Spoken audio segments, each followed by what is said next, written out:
یہ مختلف صحابہ کے پاس مختلف مواقع میں موجود تھی.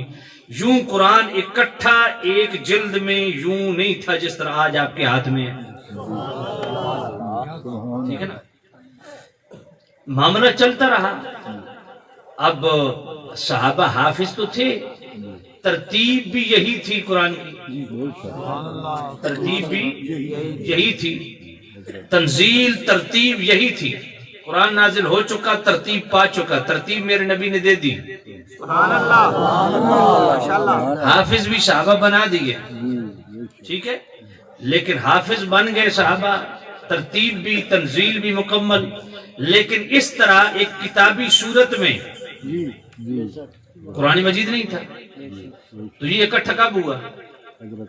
جب جناب والا جنگ یمامہ میں ختم نبوت کی جنگ لڑتے ہوئے 70 حفاظ صحابہ وہ شہید ہوئے. اس وقت جناب والا یہ معاملہ سب سے پہلے جس کے دل میں اللہ نے ڈالا اس کو فاروق اعظم عمر بن خطاب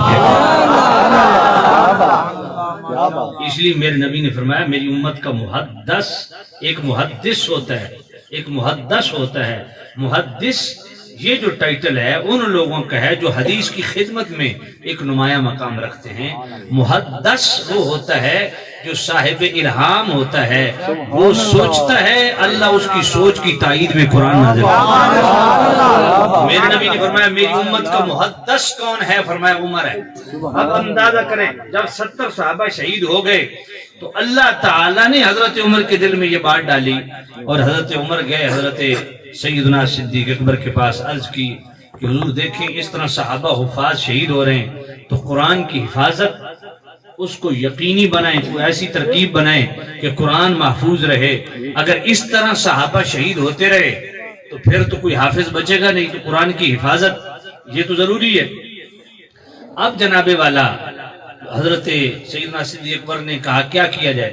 کہا اس کو آپ اکٹھا کریں ایک کتابی صورت میں، کتابی صورت میں اکٹھا کریں.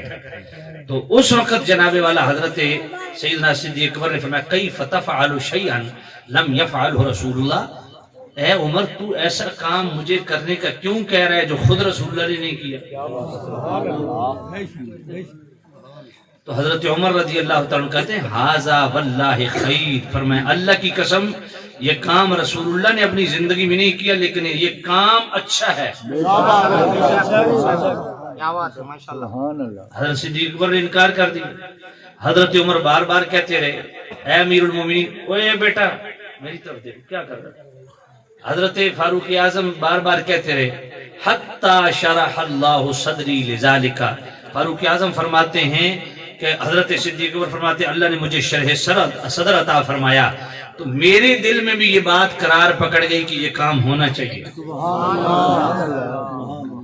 اب یہ تدوین قرآن کا جو مرحلہ ہے، قرآن مجید کو جو مدون کیا گیا، ہاں تنزیل بھی پہلے ہو چکی، ترتیب بھی ہو چکی، صورتیں نازل ہو چکی، حافظ بن چکے، لیکن یوں کتابی صورت میں قرآن جمع نہیں تھا. تو یہ اللہ نے کس کے بعد دل میں ڈالی؟ فاروق اعظم کے دل میں ڈالی. مجھے ایک بات بتاؤ، اس مسجد کو کتنا عرصہ ہو گیا بنے؟ جی 40-50 سال. تو جو اس کی بنیاد رکھنے والے تھے، زمین دینے والے تھے، وہ آج موجود ہیں دنیا میں؟ چلے گئے، قبر میں چلے گئے. آپ نماز پڑھ رہے ہو، جو آپ میں سے آ کے یہاں نماز پڑھے گا تو جو اس کی مسجد کی جس نے ایک اینٹ بھی لگائی ہے، جگہ دی ہے، تعمیر کی ہے، یہ ادھر نماز پڑھتا ہے، جتنا اس نمازی کو ثواب ملا ہے اتنا ہی جس نے جگہ دی ہے اس کو بھی ثواب پہنچ رہا ہے.